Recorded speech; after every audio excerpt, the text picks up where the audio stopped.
अभी 31वीं गाथा पर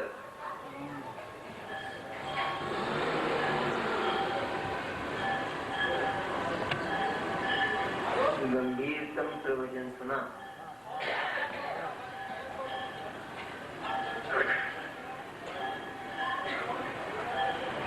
मोह और मिथ्या दर्शन का जन्म कैसे होता है, इस गाथा का मूल विषय। पर पदार्थों के साथ एकत्व और उनका कर्तृत्व, उनकी कर्ता बुद्धि, ये तो मिथ्या दर्शन है ही। ये एक मिथ्या दर्शन अन्य प्रकार का है।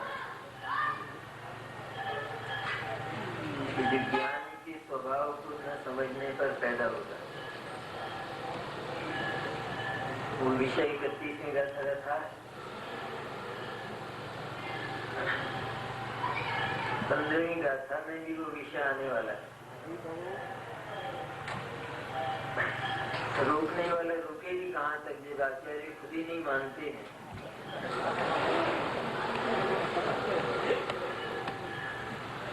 कहने वाला कहाँ तक रुकेगा।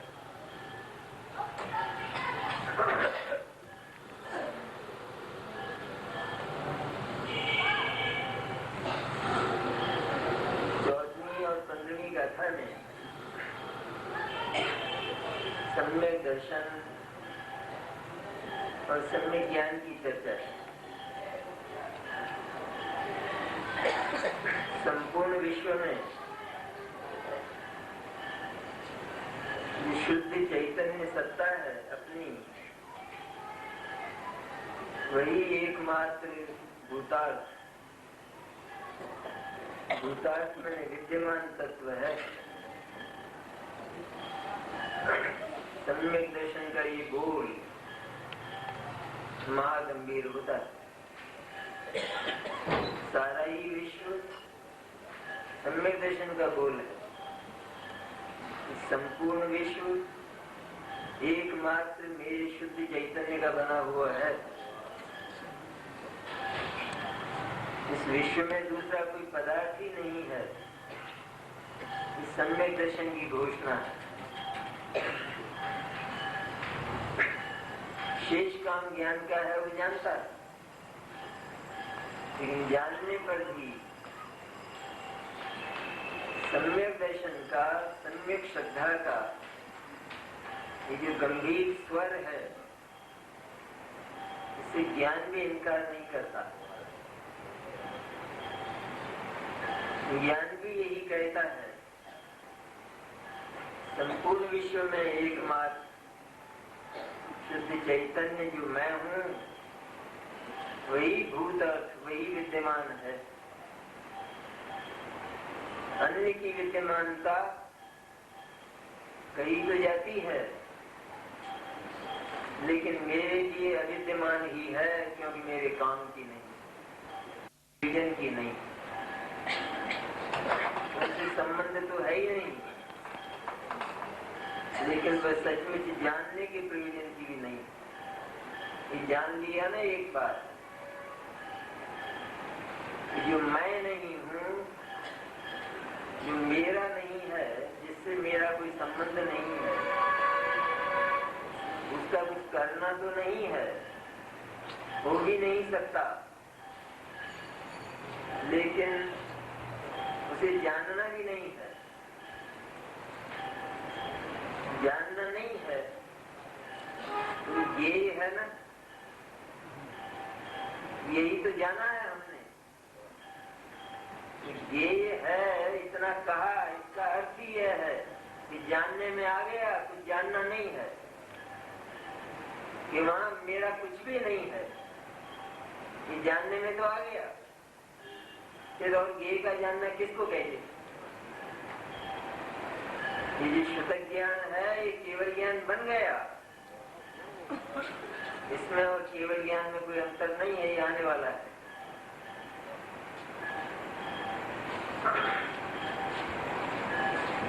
ज्ञान की अपेक्षा तो संवेदन की अपेक्षा आचार्य बात करते हैं और वो क्यों नहीं उत्पन्न होता, उसका गंभीर विश्लेषण है।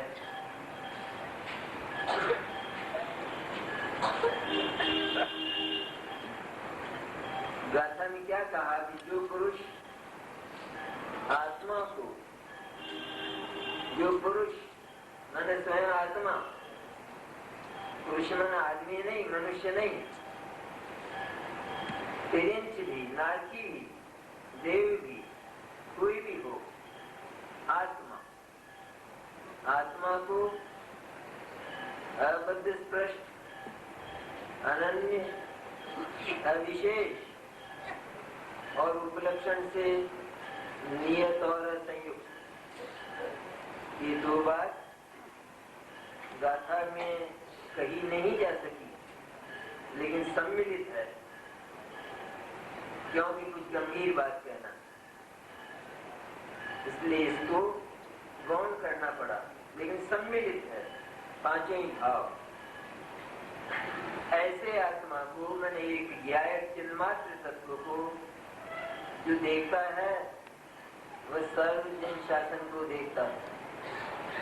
जिसने सारा जैन शासन देखा, सारा जैन शासन जाना, सारा जैन शासन उसके अनुभव में आया, जो जैन शासन बाह्य द्रव्य शुद्ध तथा अभ्यंतर ज्ञान रूप भाव शुद्ध वाला है। क्या है जैन शासन? बाह्य द्रव्य शुद्ध, अनादिकाल से भगवान अनंत परमात्मा तीर्थंकरों का जो शब्द ब्रह्म परमागम है वो वास्तविक द्रव्य शुद्ध है, और उस द्रव्य शुद्ध से भगवान गणधर जो द्वादशांग की रचना करते हैं वो द्रव्य शुद्ध, और वह जैन शासन है। जैन शासन है, शासन क्या करता है? शासन विधान की रचना करता है। शासन का काम क्या होता है? भारत का शासन है, इसने सबसे पहले क्या किया आजादी मिलने पर? संविधान की रचना की। जैन शासन द्वादशांग क्या है? कहते वो कुदरत का संविधान है। कुदरत का स्वरूप क्या है? ये द्वादशांग रूप जो लेख है, उल्लेख है भगवान गणधर का, वह संविधान है, शासन है, जैन शासन। इसके अतिरिक्त कुदरत के संविधान को कोई जानता ही नहीं है, उसके नियमों को कोई पहचानता ही नहीं है। इसलिए जो दूसरी वाणी है, कोई भी वाणी हो, वह वाणी, वह सत्यवाणी, जिनवाणी नहीं है, वो द्रव्य शुद्ध नहीं है। वो कहा जाए भले ही आगम के नाम से बहुत बातें कही जाती हैं, लेकिन सचमुच सर्वज्ञ परमात्मा की वाणी और उसके अनुशीलन में द्वादशांग की जो रचना हुई वह द्रव्य शुद्ध है। क्या प्रयोजन का है द्रव्य शुद्ध? जिसने द्रव्य शुद्ध को जाना तो क्या सारे द्वादशांग को जाना? सारे द्वादशांग को पढ़ा, द्वादशांग का पाठी हुआ। यहाँ तो कहते हैं कि वो तो द्वादशांग का पाठी हो गया, क्योंकि द्रव्य शुद्ध का जो प्राण है, केंद्र है, केंद्र बिंदु है, शुद्ध चैतन्य, उसको उसने जाना, इसलिए सारे द्रव्य शुद्ध को जाना।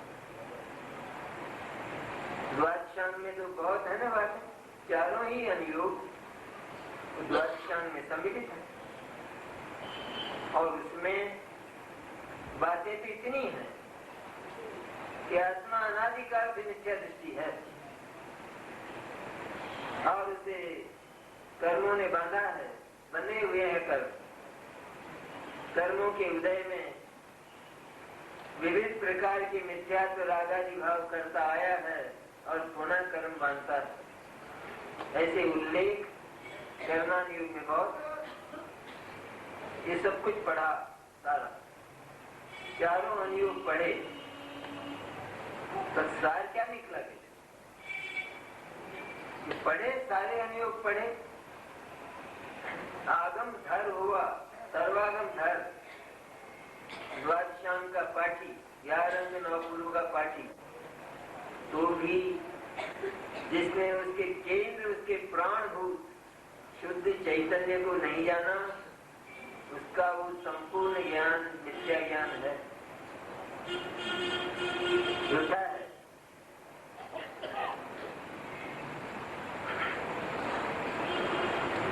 रामायण पढ़ी किसी ने, पढ़ी तो उसमें तो बहुत बातें आई।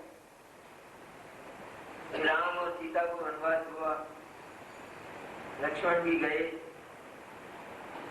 मां सीता का अपहरण हुआ, रावण ले गया, फिर झगड़े हुए, लड़ाइयां हुई,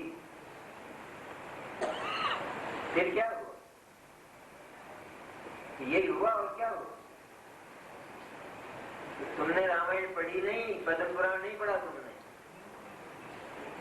अरे सारा पद्म पुराण पढ़कर यदि राम का चरित्र आत्मसात नहीं हुआ, पद्म पुराण व्यर्थ गया। इसी तरह सारा द्वादशांग पढ़कर सर्वागम धर आया ना प्रवचन सार में, निर्विकल्प समाधि रूप आत्मज्ञान से शून्य पुरुष को आगम ज्ञान, तत्वार्थ सिद्धांत और संयम भाव किंचित भी कार्यकारी नहीं है।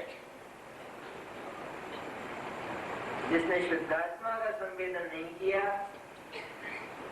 उसने, उसके ज्ञान ने, उसकी श्रद्धा ने जिस किसी पदार्थ को विषय बनाया, उसको अपना आत्मा माना, उसको अपनी सत्ता माना। सत्ता माना मैंने उसका अपहरण करने की चेष्टा की, उस पर अधिकार करने की चेष्टा की। ये भयंकर अपराध सर्वागम धर होकर भी हुआ। इसलिए एकमात्र द्रव्य शुद्ध है, उसने सर्व द्रव्य शुद्ध और भाव शुद्ध उसको जाना है। एक शुद्धात्मा की अनुभूति, शुद्धात्मा की अनुभूति में सारा द्रव्य शुद्ध और शुद्धात्मा का अनुभव करने वाला भाव शुद्ध गर्भित है, सारा का सारा।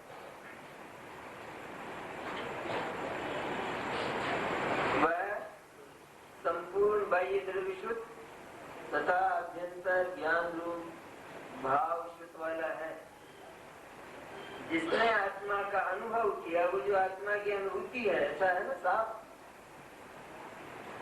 वो जो देखता है मैंने, ऐसे शुद्ध चैतन्य का जो अनुभव करता है, वो जो अनुभूति है, वो अनुभूति सर्व जैन शासन है।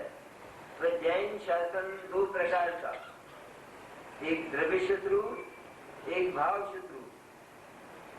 केवल अकेला तीर्थंकरों का शब्द ब्रह्म रूप परमागम वही भाव शुद्ध में निमित्त हो सकता है, शुद्धात्मा को जानने में निमित्त हो सकता है, क्योंकि अन्यत्र शुद्धात्मा के स्वरूप का कहीं पता नहीं, आत्मा के स्वरूप का ही पता नहीं।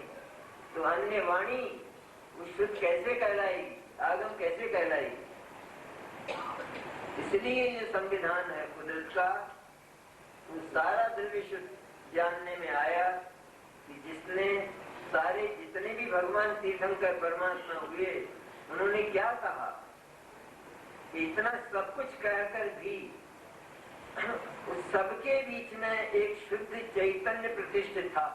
उसके आसपास सारी वाणी घूमी, शुद्ध चैतन्य को बीच में रखकर भगवान तीर्थंकरों की वाणी में, और सारी वाणी आसपास घूमती है। आत्मा आत्मा के साथ कर्म है, आत्मा बंधा है, रागी द्वेषी है, सब कुछ है, सब आया लेकिन गया और अकेला शुद्ध चैतन्य बच गया। उसकी जो अनुभूति कितनी गंभीर है बात। एक शुद्ध चैतन्य की अनुभूति, मैंने शुद्ध चैतन्य को जिसने अपने स्वसंवेदन प्रत्यक्ष से जाना, प्रत्यक्ष से, परोक्ष मैंने इंद्रिय ज्ञान अभी जो कहा, इंद्रियों से नहीं, इंद्रियों से जानने में आता भी नहीं, मन के विकल्पों से जानने में आता भी नहीं, वह तो इंद्रिय और मन से अतीत होकर जो ज्ञान उस शुद्ध चैतन्य अतीन्द्रिय के सन्मुख झांकता है, वो ज्ञान अतीन्द्रिय होता है। अतीन्द्रिय की ओर झांकने वाला ज्ञान अतीन्द्रिय, और इंद्रिय की ओर झांकने वाला ज्ञान तीन प्रकार की इंद्रिय। तो सारा का सारा मोह है, मिथ्या दर्शन है। ये गया शंकर दोष नाम। गाथा का क्या है, बैकग्राउंड क्या है उसका? ये क्या है, शंकर दोष का परिहार है। मिथ्या दर्शन को मिटाते हैं और मिटाते हैं, वो नहीं है बात। एक प्रकार का मिथ्या दर्शन और है कि जो वास्तव में हमारा ज्ञेय नहीं है, उसको ज्ञेय बनाता है और ज्ञेय बनाकर उसके साथ अपना एकत्व स्थापित करता है, जानने के नाम पर संबंध स्थापित करता है।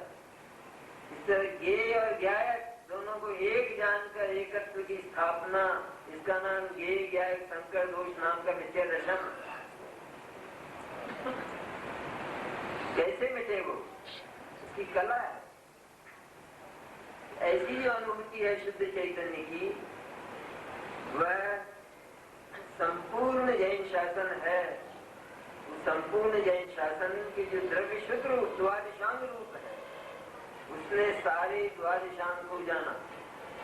पीछे आया ना गाथा में कि जो भाव शुद्ध ज्ञान के द्वारा सीधा, बिना किसी को बीच में लिए, इंद्रिय और मन को बीच में लिए बिना, सीधा डायरेक्ट सीधा शुद्ध चैतन्य को देखता है, वो निश्चय शुद्ध केवली है। निश्चय शुद्ध केवली की चर्चा, जब निश्चय शुद्ध केवली है तो व्यवहार शुद्ध केवली है या नहीं? कि व्यवहार शुद्ध केवली वो जो द्वादशांग के पाठी होते हैं, जो तो होते ही हैं, लेकिन जिसने उस द्रव्य शुद्ध को निमित्त बनाकर भाव शुद्ध को उत्पन्न किया, मैंने शुद्ध चैतन्य को देखा। किस रूप में देखा? ज्ञान ने किस रूप में देखा? भाव शुद्ध क्या बोलता है? शुद्ध चैतन्य मैं हूँ। सम्यक दर्शन जो बोलता है, सम्यक ज्ञान वही बोलता है, शुद्ध चैतन्य मैं हूँ, इसका नाम भाव शुद्ध ज्ञान। और वो जो अनुभूति है वो भाव शुद्ध ज्ञान। भाव शुद्ध ज्ञान कोई सामान्य नहीं है बात। आचार्य को कहते हुए उनकी जिह्वा रुकती नहीं है। जिसने भाव शुद्ध के द्वारा सीधा वो शुद्धात्मा को देखा, उसका अनुभव किया अपने निर्विकल्प स्वसंवेदन में, वो निश्चय शुद्ध केवली है। कौन बड़ा हुआ? निश्चय शुद्ध केवली है, व्यवहार शुद्ध केवली। और निश्चय शुद्ध केवली जो हुआ वो व्यवहार शुद्ध केवली हुआ।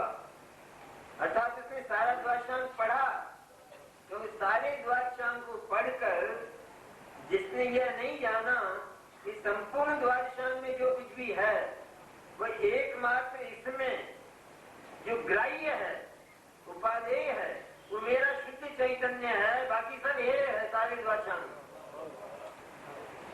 ये इस ऊपर का विभाग संपूर्ण द्वादशांग में एकमात्र मेरी जो शुद्ध चैतन्य सत्ता है वो मैं हूँ। इसके अतिरिक्त अन्य सब पराये हैं, ये हैं और गे हैं, ये भी नहीं है। यह जिसने जाना उसका नाम भाव शुद्ध। उसे सारा द्वादशांग पढ़ा या नहीं पढ़ा? निश्चय शुद्ध केवली जो होता है तो उसके साथ में व्यवहार शुद्ध केवली होगा या नहीं? निश्चय व्यवहार साथ होते हैं नहीं होते? एक साथ जन्म होता है ना, तो व्यवहार शुद्ध केवली तो द्वादशांग पढ़े तब हो, ऐसा नहीं है। वहां तो व्यवहार बताना था ना आचार्य को, क्या कमाल क्या है वो गाथाएं। कौन है व्यवहार शुद्ध केवली कि जो सीधा आत्मा को नहीं देख रहा है भाव शुद्ध ज्ञान के द्वारा, और जो बीच में ज्ञान को लाता है, ज्ञान सो आत्मा, ये व्यवहार शुद्ध केवली। और ये ज्ञान स्वरूप शुद्ध चैतन्य मैं हूं, ये निश्चय शुद्ध केवली हो गया। वो बाह्य द्रव्य शुद्ध तथा अभ्यंतर ज्ञान रूप भाव शुद्ध वाला है। ये जो भाव शुद्ध ज्ञान है, निर्विकल्प स्वसंवेदन ज्ञान, उसके बहुत गीत गाए हैं आचार्य। सम्यक दृष्टि का निर्विकल्प स्वसंवेदन प्रत्यक्ष है, वो सिद्धों के समान शुद्ध होता है। उसमें और सिद्ध भगवान के संवेदन में कोई अंतर नहीं है। सिद्ध भगवान कुछ और अनुभव करते होंगे, सारा काम तो इसने कर दिया है भाव शुद्ध ने। केवल ज्ञान में विशेष क्या हुआ? क्या विशेष हुआ केवल ज्ञान में? भाव शुद्ध ज्ञान में जो शुद्ध चैतन्य की अनुभूति और अतीन्द्रिय आनंद की अनुभूति हुई, वही केवल ज्ञान में हो रहा है। इसके आगे पीछे कम अधिक कुछ नहीं है, इतना ही है। जो शुद्धात्मा में केवते हैं, क्रीड़ा करते हैं, उनको केवली कहते हैं। उसका नाम केवली। थकते नहीं आचार्य कहते हुए, हमको हमारी जिह्वा लड़खड़ाती। ये तो क्षोभतम ज्ञान है, शुद्ध ज्ञान तो क्षोभतम ज्ञान है, वो तो केवल ज्ञान है। ये थोड़ा सा है लेकिन एटम बम है ये, भगवान तक भाव का अंत करने वाला भाव शुद्ध ज्ञान। आचार्य से खेद करते हैं, कहते हैं स्ववश योगी है। स्ववश मान शुद्ध चैतन्य को देखने वाला यही मैं हूँ, ऐसा अनुभव करने वाला जो योगी है, और उसमें और सर्वज्ञ में कोई अंतर नहीं है। अरे रे हम जड़ हैं जो उनमें अंतर देखते हैं, उनमें भेद देखते हैं। हम जड़ हैं आचार्य कहते नियम साथ, हम जड़ हैं जो उनमें भेद देखते हैं। ये स्ववश योगी जो शुद्ध चैतन्य को देख रहा है, उसका अनुभव कर रहा है। कब अनुभव नहीं है? जब उपयोग बाहर है तब अनुभव नहीं है ना। ध्यान नहीं है अनुभव तो भी अनुभव ही है, क्योंकि उस क्षोभतम में एकमात्र शुद्ध चैतन्य सर्वोच्च सिंहासन पर प्रतिष्ठित हो गया है और कोई नहीं। इसलिए बहुत महिमा है भाव शुद्ध ज्ञान की। तो केवल ज्ञान से कम नहीं बताया, प्रत्यक्ष और परोक्ष का अंतर नहीं देखना। धवला में कहते हैं, धवला में कि जो शुद्ध चैतन्य का दर्शन करने वाला भाव शुद्ध ज्ञान है, ये परोक्ष नहीं, ये केवल ज्ञान वत प्रत्यक्ष है। क्योंकि प्रत्यक्ष अनुभव होता है। प्रदेश दिखाई नहीं देते कि तुमको क्या करना है प्रदेश देखकर, तुमको आम खाना है, पेड़ गिरना है। प्रदेश दिखाई नहीं दिखाई देते होंगे, नहीं दिखाई देते तो भी चैतन्य में जितना कुछ भरा है वो सबका सब संवेदन में आ रहा है या नहीं? आत्मा के प्रथम संवेदन में ये जाना कि आत्मा क्या होता है, शुद्ध चैतन्य क्या होता है। वो प्रथम संवेदन में, संवेदन में शुद्ध न है, उसमें जानने में आया। क्या जानने में आया? कि संपूर्ण जो गुण है और उन गुणों की जो शुद्ध पर्याय, तो संवेदन के समय सारे गुणांश हुए ना, गुणांश में सारी ही पर्यायों में शुद्धता आई। उन सारी शुद्धता की पर्यायों का निचोड़, उस निचोड़ का नाम आनंद, अतीन्द्रिय आनंद, उसका नाम भेद। चैतन्य ही है। उसको ये क्यों कहा? जो आनंद आया तो पर्याय है ना, उसको ये क्यों कहा? ये इसलिए कहा कि वो जो आनंद की पर्याय है, वो आनंद की पर्याय शुद्ध चैतन्य से भिन्न है। ये कहते हैं ये भिन्न है ना, भिन्न है ना। शुद्ध चैतन्य को उस आनंद की अपेक्षा नहीं है, क्योंकि वो पहले से ही आनंद से भरा है। ये आनंद का जन्म तो नया हुआ है और ये तो क्षणिक है, इसलिए जो क्षणिक है वो ध्येय नहीं हो सकता।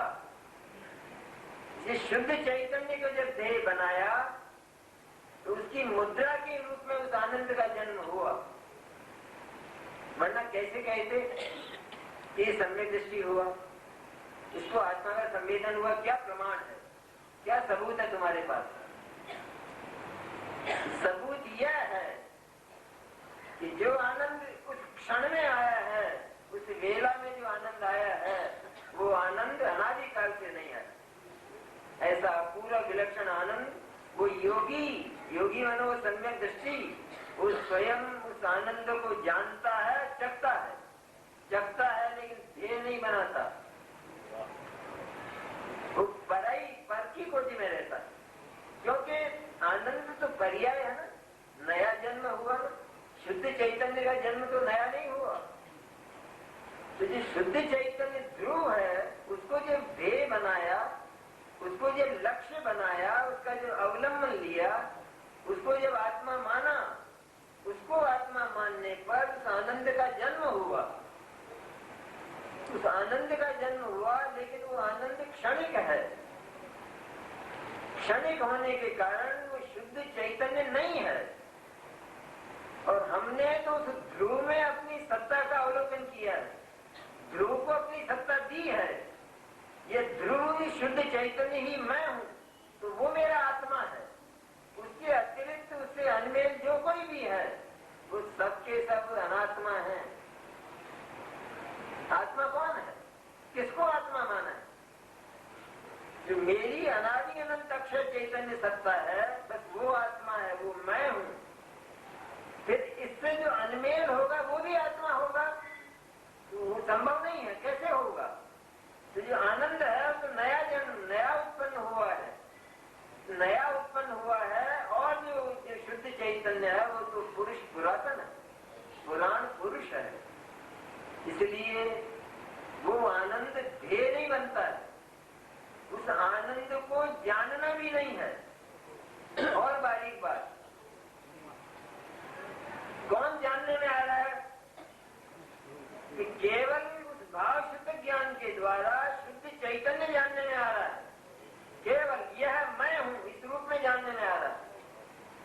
तो ये जो आनंद आया, ये आनंद आया, इसमें अहम नहीं है, इसे जानना भी नहीं है। लेकिन ये जानने में आए बिना नहीं रहता तो ज्ञान भी क्या करे? क्योंकि जिसे जानना है वो शुद्ध चैतन्य, उसको जानने पर इस आनंद का जन्म हुआ। वो ध्येय बनाया तो इसका जन्म हुआ। और उसको जानते जानते आनंद की ओर अगर ज्ञान चला गया तो आनंद कपूर हो गया, भाग गया। वो चला जाता है, भाग जाता है। क्यों भागा? कि शुद्ध चैतन्य से तेरा समर्पण जाता रहा। समर्पण के लायक अगर होता है तो केवल ध्रुव तत्व होता है, जो हमेशा हमारी समर्पण को निभाता है, हमारी पूजा को निभाता है, हमारी उपासना को निभाता है, वो होता है। इसलिए आनंद उस स्वपर प्रकाश का कहा ना, भीतर ही भीतर, पर है वो आनंद। क्योंकि हमने स्वसत्ता के रूप में शुद्ध चैतन्य को अपनत्व दिया है। और ये जो आनंद है ये शुद्ध चैतन्य से निराला है, अन्य प्रकार का है। वो नित्य है, शाश्वत है, ये अनित्य है, क्षणिक है। इसलिए ये अपनत्व देने लायक, स्वामित्व करने लायक नहीं है। आज तक तो यही किया था, आनंद की कल्पना की थी कि मोक्ष मिलेगा, वहां पर अतीन्द्रिय आनंद का जन्म होगा, ऐसी कल्पना की। लेकिन उस मिथ्या कल्पना में आनंद का जन्म ही नहीं होगा और होता ही नहीं, क्योंकि आनंद जो ज्ञेय था, उस शुद्धात्मा से जो पराया था, उस पराये में आत्मसात होकर, उसको उसमें एक में एक होकर उस क्षणिक को आत्मा माना, इसलिए मिथ्या दर्शन और मोह का जन्म हुआ। आनंद नहीं आएगा।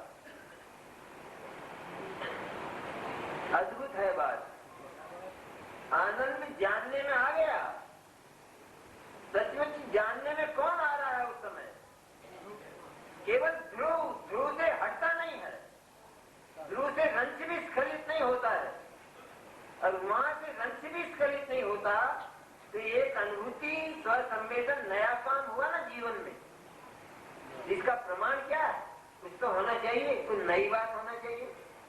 स्पेशल डाइट बनी है तो कोई नई बात होना चाहिए कि नहीं? ये स्पेशल डाइट स्वसंवेदन और अतीन्द्रिय आनंद, ये उसका फल है। शुद्ध चैतन्य को जो ध्येय बनाया, उसका फल है अतीन्द्रिय आनंद, लेकिन वह शुद्ध चैतन्य से भिन्न है, इसलिए ज्ञेय कोटि का है, पर है पर। सचमुच तो कहते हैं कि वो आनंद भी जानने में नहीं आता।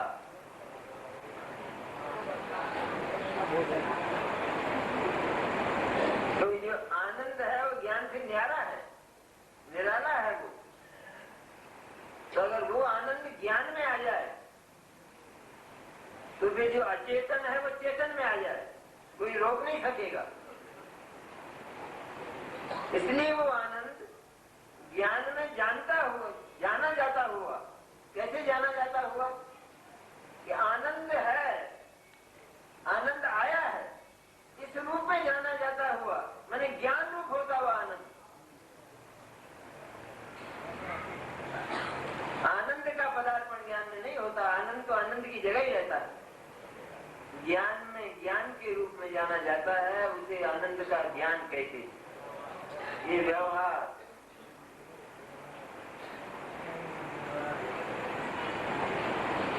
टीका में आचार्य कहते हैं, जो यह अपदस्पृष्ट, अनन्य, नियत, अविशेष और असंयुक्त ऐसे 5 भाव स्वरूप आत्मा की अनुभूति है, वह निश्चय से समस्त जन शासन की अनुभूति है। सारा जन शासन जाना, जिसने राम के चरित्र को अपने जीवन में उतारा, उसने सारी रामायण जानी।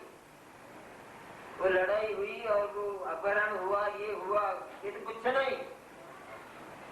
क्या है इसमें? प्राण क्या है रामायण का? इस तरह जैन शासन का प्राण क्या है? एकमात्र शुद्ध चैतन्य और उसकी अनुभूति, ये प्राण है। और वो अनुभूति वही समग्र द्रव्य शुद्ध और भाव शुद्ध है, उस रूप है वो। क्योंकि द्रव्य शुद्ध क्या कहता है? सारा का सारा द्वारचाम सारा का सारा क्या कहता है? ये सारी बात सुनकर, सारी बात जानकर, एकमात्र इसका विषय जो शुद्ध चैतन्य है, उसकी अनुभूति में डूब जाओ। और ऐसा सुनकर, ऐसा जानकर, जो उस अनुभूति में डूब जाता है, उसका नाम भाव शुद्ध ज्ञान है। तो भाव शुद्ध वाला है। क्योंकि अब आचार्य थोड़ा मोड़ देते, बताना है ना उनको कुछ विशेष बात, स्पेशल बात, वो बताना। क्योंकि शुद्ध ज्ञान स्वयं आत्मा ही है।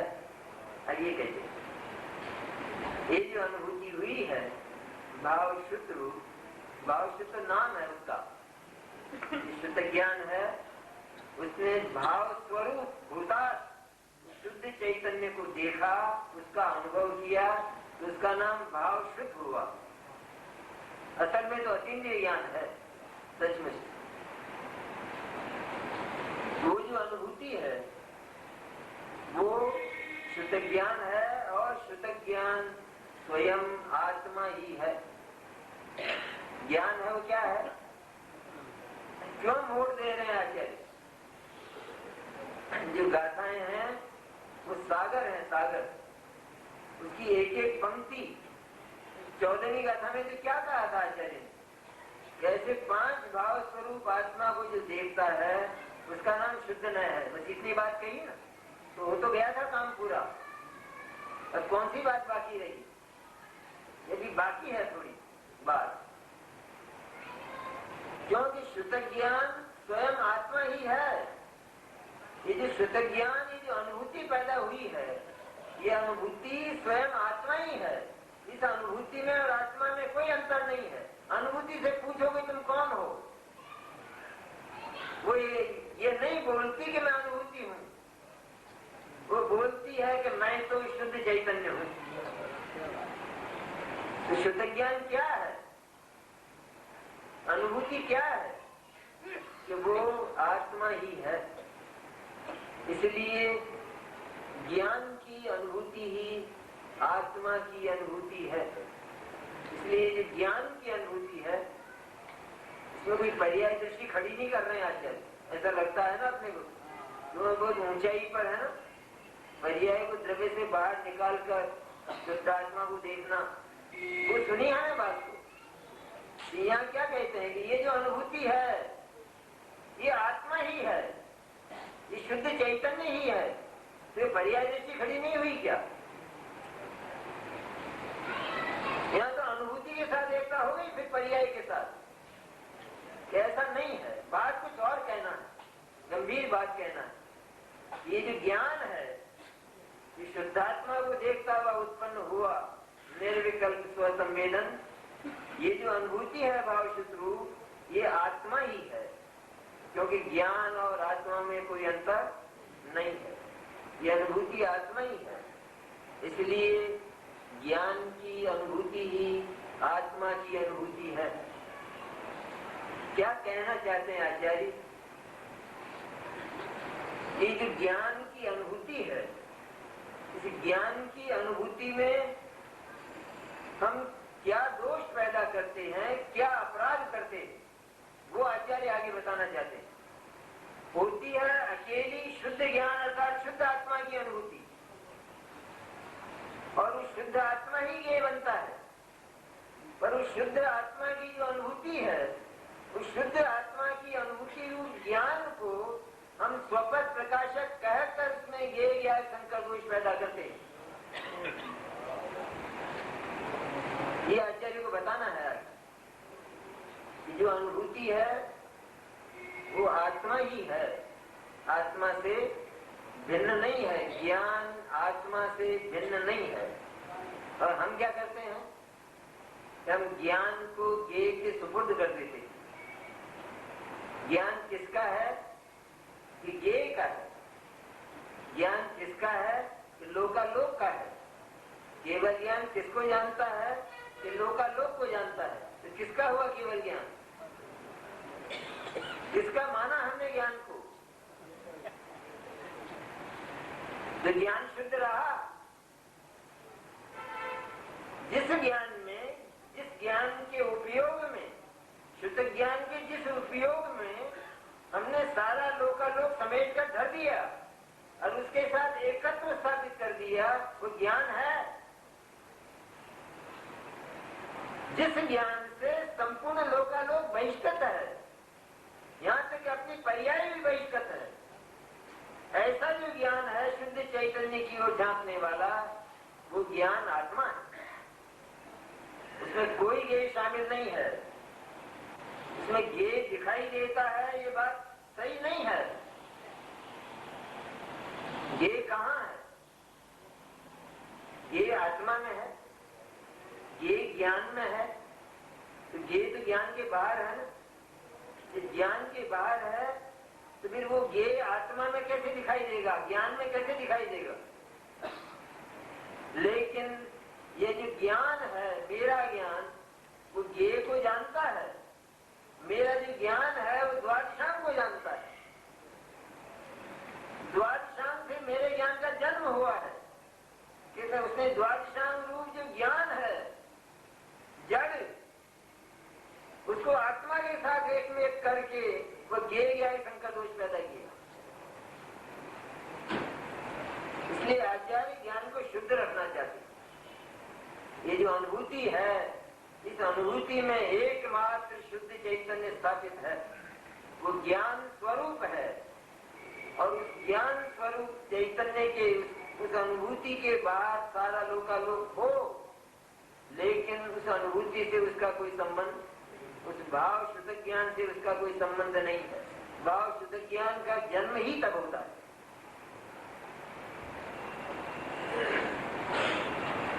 परंतु अब वहां, अब आचार्य बात करना है ना, गंभीर आचार्य को। परंतु शब्द है, ये परंतु क्यों लगाया? 14वीं गाथा में तो लगाया ही नहीं। ये जो अनुभूति है वही आत्मा है, वही सारा का सारा द्वादशांग है। पर द्वादशांग का ज्ञान ये द्वादशांग का नहीं है, तो किसका है? ये आत्मा का है। कितना फर्क है?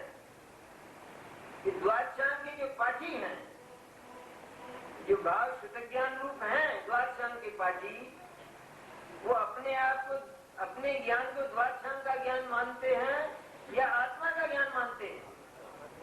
ज्ञान किसका है? और ज्ञान का जन्म किससे हुआ है?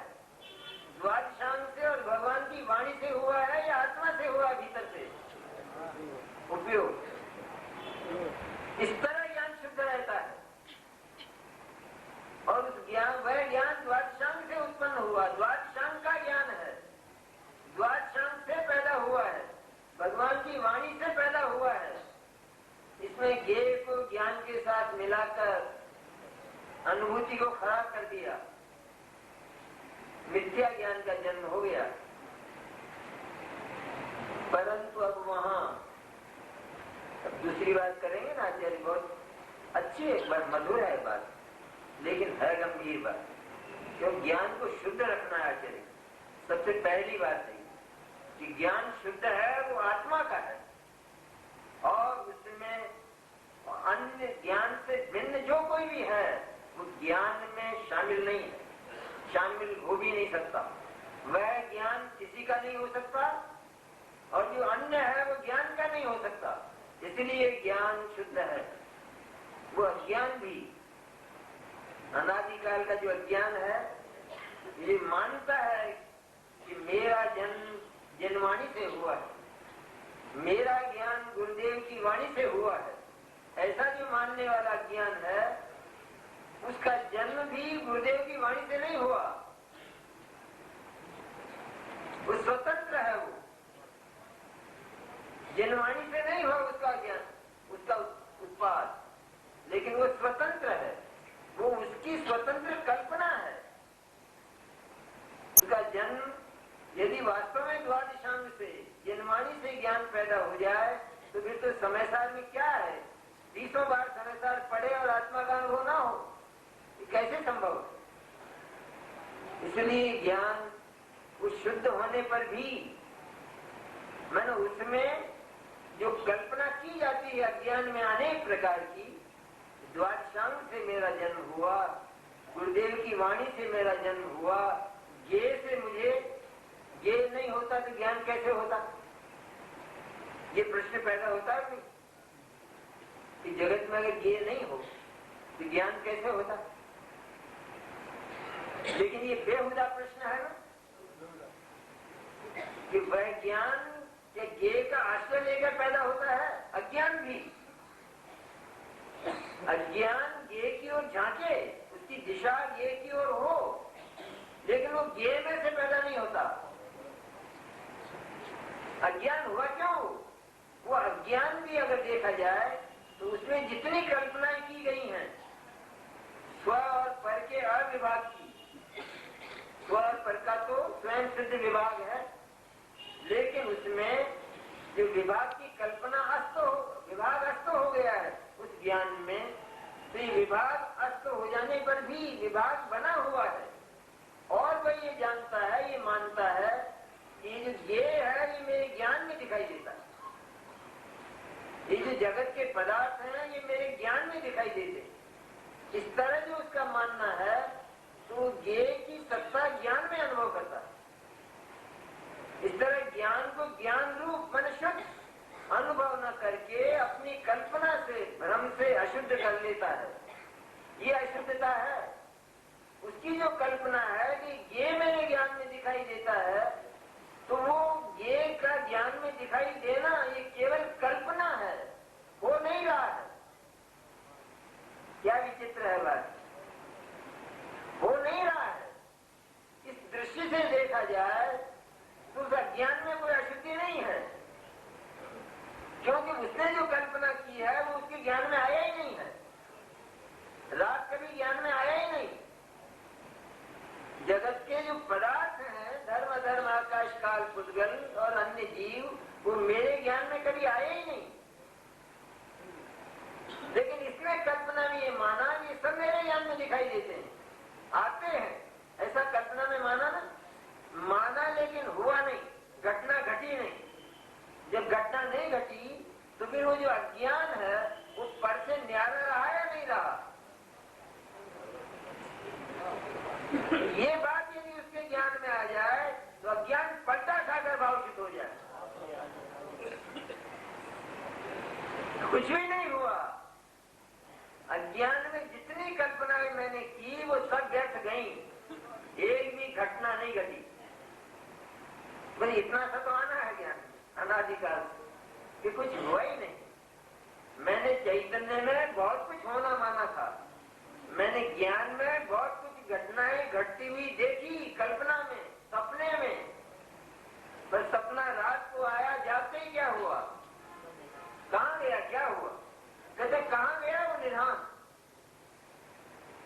इसी तरह अज्ञान में की गई जितनी कल्पनाएं हैं उनका क्या हुआ। कहते केवल शुद्ध चैतन्य के जागरण में सारा ध्वस्त हो गया। वो बालू का महल था।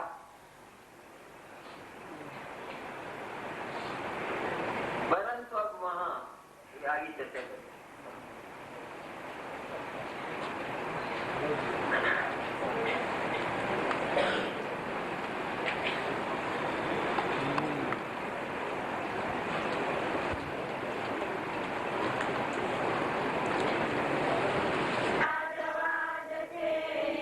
निशानी अमर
કિનવાણી માતનું જય હો.